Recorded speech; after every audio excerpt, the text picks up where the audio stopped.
je vais vous faire un tout petit cours sur Google parce qu'il m'a semblé intéressant de vous parler de cet outil que vous utilisez quotidiennement et de vous expliquer le fonctionnement du moteur de recherche.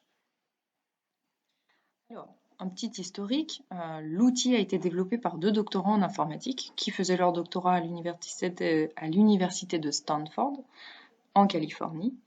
Leur objectif, leur projet, c'était de faire un moteur de recherche qui serait plus performant que AltaVista. Donc vous voyez que que Google n'était pas du tout le premier moteur de recherche, il y en avait d'autres qui existaient avant.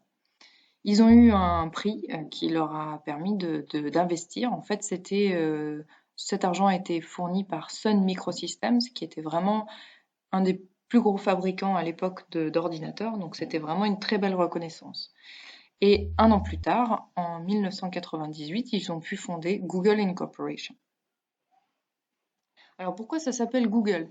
Eh bien, le terme Google vient du terme mathématique Gogol, qui veut dire 10 à la puissance 100, c'est-à-dire 10 avec 100 zéros à la suite. Ce terme symbolise le but que Google s'était fixé, c'est-à-dire d'organiser d'immenses volumes d'informations disponibles sur le web. Alors très rapidement, juste un an après la mise en place de Google Incorporation, il y a déjà 500 000 requêtes journalières, ce qui était déjà assez énorme. Google obtient juste après un autre prix, un gros investissement, qui leur permet de mettre en place, de déménager déjà, et puis de recueillir au sein de l'équipe beaucoup plus de développeurs, d'acheter des gros serveurs, pour vraiment faire une grosse entreprise. En 2000, Google était déjà disponible dans 10 nouvelles langues. Et en novembre, en fin 2000, Google a fait quelque chose d'assez extraordinaire. Ils ont développé en fait la toolbar. C'est en fait la barre que l'on a en haut à droite et qui permet de faire des recherches très simplement, quelle que soit la page sur laquelle on est actuellement.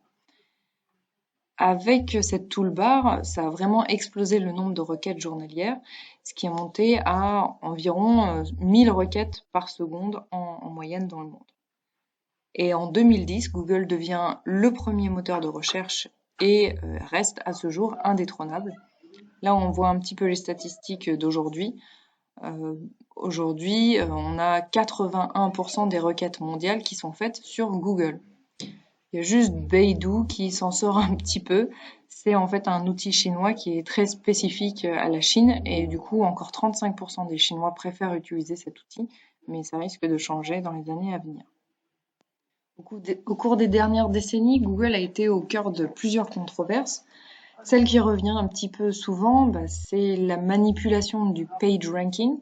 Alors en fait, il faut savoir que Google, le moteur de recherche Google attribue une note à toutes les pages sur Internet en fonction des mots-clés que l'on va rentrer dans la recherche. Cette note, des fois, elle paraît justifiée, des fois, elle paraît injustifiée, notamment pour certaines compagnies concurrentes à Google qui se retrouvent très bas dans la notation. Donc, du coup, au lieu de se retrouver dans les 3 premières recherches, va se retrouver sur la 3e page. Donc, autant dire que personne n'y va. On peut aussi remarquer qu'il y a de plus en plus de liens sponsorisés. Donc, quand on fait une recherche, maintenant, les 2 ou 3 premiers liens sont des liens sponsorisés, ce qui rend la lecture plus difficile. Donc, ça, c'est une des controverses majeures de Google. On a aussi eu des histoires de censure, notamment aux États-Unis, on a censuré des sites sur la scientologie. En France et en Allemagne, beaucoup de sites ont été censurés sur les nazis, antisémitisme, etc. En Chine, c'est un peu l'inverse, c'est-à-dire que Google n'a pas voulu se plier aux censures du pays, qui étaient très drastiques, et la Chine a décidé du coup de couper Google pendant des années. Et ils sont arrivés à un consensus, donc maintenant il y a nouveau Google en Chine, mais quand on fait des recherches sur Google en Chine, on n'a pas du tout les mêmes résultats qu'en Europe, c'est sûr. J'ai pu le tester moi-même. Il y a aussi une autre pratique qui est courante, ça s'appelle le Google bombing, donc c'est bombe comme une bombe quoi, bombing. En fait, c'est assez facile à faire si on est beaucoup de personnes. C'est un système qui consiste à associer une phrase, par exemple miserable failure, à un site de façon systématique sur beaucoup, beaucoup, beaucoup de sites. Et du coup, quand on cherche ce mot-clé-là sur Internet, miserable failure, eh ben, c'est ce site qui va apparaître. Et là, il se trouve qu'en 2006, le premier résultat de la recherche miserable failure a été mené directement vers le site officiel de George W. Bush. Et ça a été fait en fait par les concurrents de George W. Bush. Alors, le traitement des données. Donc ça, c'est un sujet assez sensible puisque Google a énormément de données sur vous. Alors, il y a eu une grosse polémique, notamment en 2007, lors du lancement de la Google Watch. Donc, c'est une montre connectée. Et donc, cette montre était sauvegardée en fait des cookies, donc des données sur vous. Et la durée de vie de ces cookies était de 32 ans avec un identifiant unique. Donc, c'était très facile de remonter à la personne dont il s'agissait. Le gros problème, c'est que la Google Watch, elle enregistre beaucoup de choses, et notamment votre position. Elle peut aussi enregistrer vos déplacements, le fait que vous bougez ou pas beaucoup dans la journée, et aussi tous les mails que vous consultez, etc. Donc là, c'était vraiment abusé. Alors depuis, ils sont revenus un petit peu sur leurs mesures de traitement de données. Maintenant, les cookies sont gardés pendant 9 mois, mais ça reste quand même un point clé qui pose vraiment question. Il y a eu, en Allemagne notamment, certains pays qui ont décidé d'interdire Google Street View, tout simplement parce qu'elle ne respectait pas la vie privée des personnes, puisque vous savez qu'on peut se balader dans Google Street View et voir des photos réelles qui ont été prises dans la rue. Normalement, on ne reconnaît pas les personnes, mais certaines personnes se sont reconnues, et se sont reconnues dans des situations où ils n'avaient pas envie d'être, ou dans des endroits où ils ne devaient pas être, etc. Et donc, voilà, Google Street View a aussi créé pas mal de polémiques à l'époque. Alors, Gmail, vous avez certainement tous un Gmail. Sachez que Gmail scanne automatiquement les emails personnels que vous envoyez pour trouver des mots-clés et afficher des publicités en lien avec le contenu des mails. Le problème, c'est que Google, c'est pas juste Google maintenant. C'est Gmail, c'est Google Drive, sur lequel je suis sûre que vous travaillez tous. Même moi, par exemple, j'écris mes articles de recherche sur Google Drive. Des fois, on note nos élèves aussi sur Google Drive. Enfin, c'est vraiment devenu quelque chose d'assez problématique, puisqu'ils ont un ensemble d'outils qui font qu'on laisse énormément d'informations chez eux. Google Photos aussi, par exemple. Toutes vos photos, si vous avez un téléphone Android, par exemple, toutes vos photos sont de base automatiquement enregistrées sur Google Photos. Alors c'est très bien, hein, si vous perdez votre téléphone, vous êtes content de récupérer vos photos, mais quand même, il faut se demander si on a envie que toutes nos photos soient chez Google. Alors effectivement, on signe quand même des chartes, mais il se trouve que quand même, toutes les informations sont stockées dans des serveurs de Google qui sont en Suède notamment ou en Norvège. Alors ces dernières années, la question se pose encore plus puisque si vous avez un téléphone Android, un smartphone Android, vous savez que tout ce qui est Android, c'est aussi fourni par Google. Donc ça veut dire qu'ils ont notamment accès à tous vos coups de fil, à tous vos SMS, à votre liste de contacts, mais également à votre position GPS. Donc ça veut dire qu'en recoupant toutes ces informations, clairement on passe notre vie sur le smartphone maintenant, on peut savoir énormément de choses sur nous. Et c'est vraiment là où on peut se poser la question du monopole de Google et de ce qu'on peut faire avec ces informations. Alors le modèle de l'entreprise est assez original. Donc c'est une entreprise qui a une très bonne croissance. On peut citer Douglas Edwards qui disait que comparing Google to an ordinary business is like comparing a rocket to a wheelbarrow. Un rocket, c'est une fusée et a wheelbarrow, c'est une brouette. Donc vous voyez que vraiment Google n'a pas à se plaindre du côté croissance. Ils ont des employés très jeunes et ils ont un système de hiérarchie très légère, mais quand même très exigeante. Je sais, ma cousine travaille à Google, enfin a travaillé à Google. Elle m'a dit que le fonctionnement était assez original, c'est-à-dire qu'ils travaillaient par petits groupes, par groupe, une dizaine de personnes, sur un projet. Et en fait, ce qu'il faisait, c'est qu'il mettait plusieurs groupes en concurrence les uns avec les autres. Et il leur donne 2-3 semaines pour avancer sur le projet. Et au fur et à mesure, eh bien, ils éliminent tout simplement les groupes qui ne produisent pas ou qui sont moins bons que les autres, tout simplement. Donc ça crée une forte concurrence quand même dans les équipes, une forte émulation, hein, puisqu'il y a certaines équipes qui fonctionnent très bien dans ce style-là. Mais en même temps, ils n'hésitent pas, voilà, à virer des gens ou à les rechanger de groupe ou alors les remettre sur un autre projet s'ils veulent. Le cadre de travail est aussi hors du commun. Je suppose que vous avez tous vu les, euh, les documentaires sur leur super cadre de travail. Ils ont des très beaux bâtiments avec des murs d'escalade, une cafétéria géniale, etc., etc. Alors, parlons un petit peu de ce qui nous intéresse, le moteur de recherche. Alors, Google doit sa notoriété à plusieurs choses. Déjà, la simplicité de l'interface du moteur de recherche. Vous connaissez tous la page blanche de Google avec voilà, une simple barre de recherche et 2 boutons. C'est assez exceptionnel en fait, surtout au début de Google. Quand on regarde tous les autres moteurs de recherche, on se rend compte que leur interface est complètement recouverte de plein d'informations, de nouvelles, etc. Et ça a deux désavantages. Le premier, c'est que c'était très lourd à charger. Et à l'époque, on n'avait pas la 4G. Donc du coup, la page elle-même, la page de recherche, mettait un temps fou à se charger. Et le deuxième désavantage, c'est que on avait moins envie de chercher des informations par nous-mêmes, tout simplement parce qu'on était sollicité par plein d'autres choses autour. Google est aussi hyper simple d'utilisation. On tape un mot, on tape 2-3 mots et on fait entrer et ça marche tout de suite. Et surtout, les résultats sont extrêmement rapides. Si on le compare à d'autres moteurs de recherche, encore une fois, la rapidité de Google est exceptionnelle. Et pour finir, ce qui fait que Google est toujours là à l'heure actuelle et vraiment le premier moteur de recherche, c'est tout simplement que les résultats qu'il propose sont pertinents. Alors, je vais vous parler un petit peu justement de la façon dont les résultats sont fournis. Et vous allez voir qu'il y a plus de 200 indicateurs pour déduire la pertinence d'une page. Je ne vais pas vous expliquer les 200, je vais juste vous expliquer les plus importants.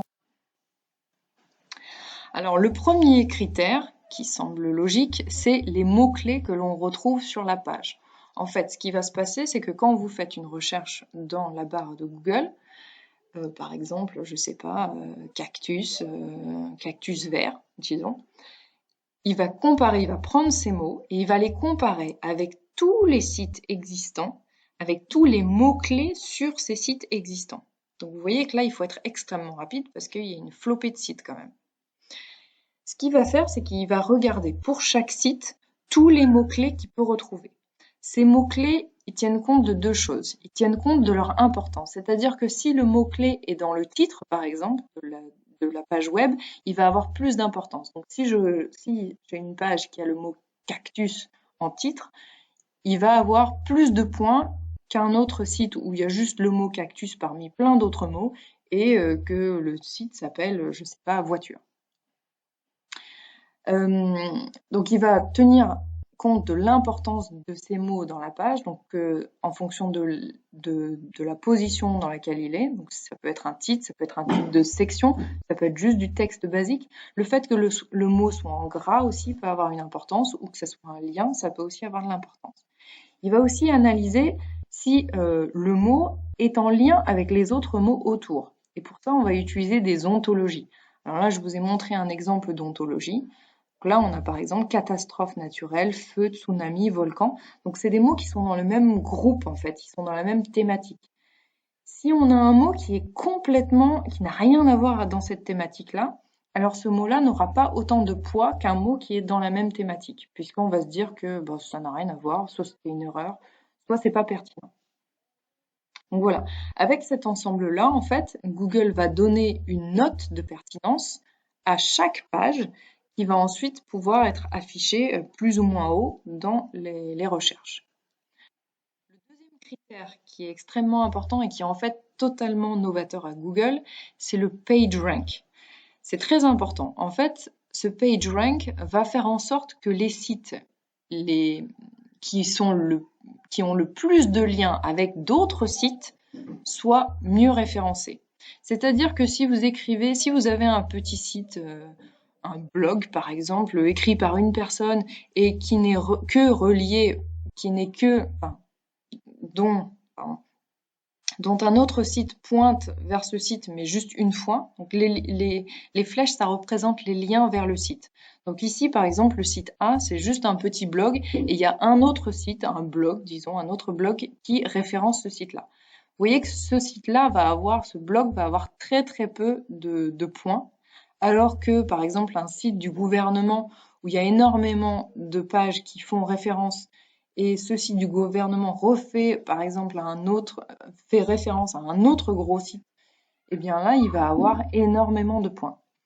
Donc, concrètement, ça veut dire que les pages importantes, pour lesquelles les gens, qui sont pointées par beaucoup d'autres sites, vont être favorisées plutôt que les pages qui ne sont pas du tout pointées par d'autres personnes.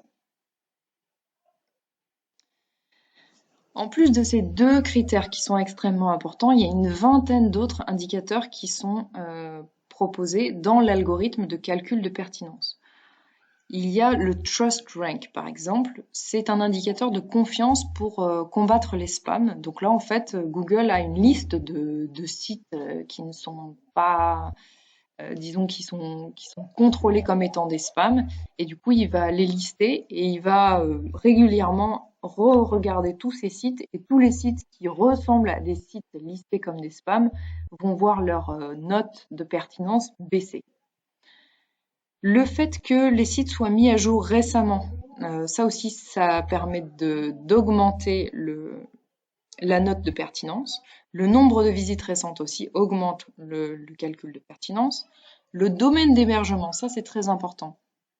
Si vous avez un site qui est hébergé sur gouv.fr par exemple, il aura une note de pertinence bien plus élevée avec le même contenu que quelque chose qui est hébergé sur free.fr par exemple. Ça paraît normal. Le fait que les sites aient la répétition de contenu, ça veut dire que le blog ou le site est mal entretenu, ça va baisser le calcul de pertinence, la note de calcul de pertinence. Le temps de chargement aussi, si vous avez un site avec des grosses images, ça va aussi baisser votre note. La place occupée par les publicités va aussi baisser votre note si vous en avez trop. La langue de la page est aussi extrêmement importante. Si vous faites la même recherche en France ou aux États-Unis, vous n'allez pas du tout avoir les mêmes résultats. Et c'est d'ailleurs problématique parce que des fois, même en cherchant des mots-clés, même en tapant des mots-clés en anglais, en étant en France, on n'a pas du tout les bons résultats. On a 2-3 résultats en anglais. Ensuite, on passe tout de suite à des résultats en français qui sont incohérents. Donc du coup, il faut savoir jouer avec les propriétés et les préférences de Google pour changer ces choses. Pour finir, si l'internaute est connecté à son compte Google, et puis c'est un petit peu tout le temps le cas maintenant, on va avoir une adéquation avec les pages qu'on va avoir peuvent être aussi filtrées en fonction des préférences de l'internaute. Alors quand je dis préférences, je les ai mis dans des quotes, tout simplement parce que ça peut être des préférences qui sont prédéfinies, mais c'est surtout des préférences qui sont calculées automatiquement par les éléments que vous mettez dans vos mails ou par les recherches que vous avez fait précédemment. Donc c'est des préférences qui sont calculées automatiquement par Google et qui se dit qu'il va vous présenter des pages qui sont cohérentes avec ce que vous avez cherché avant. Alors, pour finir, le page ranking, donc c'est ce que je vous ai expliqué avant, en fait, c'est le fait de donner une note à chaque page en fonction d'une recherche. Donc, ce page ranking est d'une importance capitale pour la visibilité d'une entreprise notamment, puisque vous savez que maintenant tout le monde utilise Google et que si vous n'êtes pas dans les 3 premières ou les 4 premières résultat de la recherche, plus personne ne va regarder. Il y a donc des services spécialisés, des entreprises qui proposent des services spécialisés dans le Google Ranking, qui utilisent différentes techniques. Alors, il y a la technique du bombardement, c'est un peu ce que je vous ai expliqué tout à l'heure avec Bush. Donc, en fait, ça consiste tout simplement à associer une expression à un site web et d'essayer de mettre cette expression avec le lien vers le site web sur autant de pages possibles. Plein d'autres pages possibles, si possible, des pages qui sont très visitées et sur des bons domaines. Une autre technique, c'est tout simplement d'améliorer le contenu et la forme de la page. Vous avez bien vu que par exemple, s'il y a des grosses images lourdes à charger, ça va baisser le page ranking, donc on peut travailler là-dessus. On peut aussi retravailler le contenu pour faire bien ressortir les mots-clés qui sont importants. Et enfin, il y a le partenariat payant avec Google, et c'est de ça que Google vit. Vous savez que dans tous les pays, voire dans toutes les grandes villes, il y a des centres Google qui vous permettent de payer tout simplement pour être mieux référencé, soit dans des zones géographiques bien spécifiques, soit carrément d'un niveau mondial.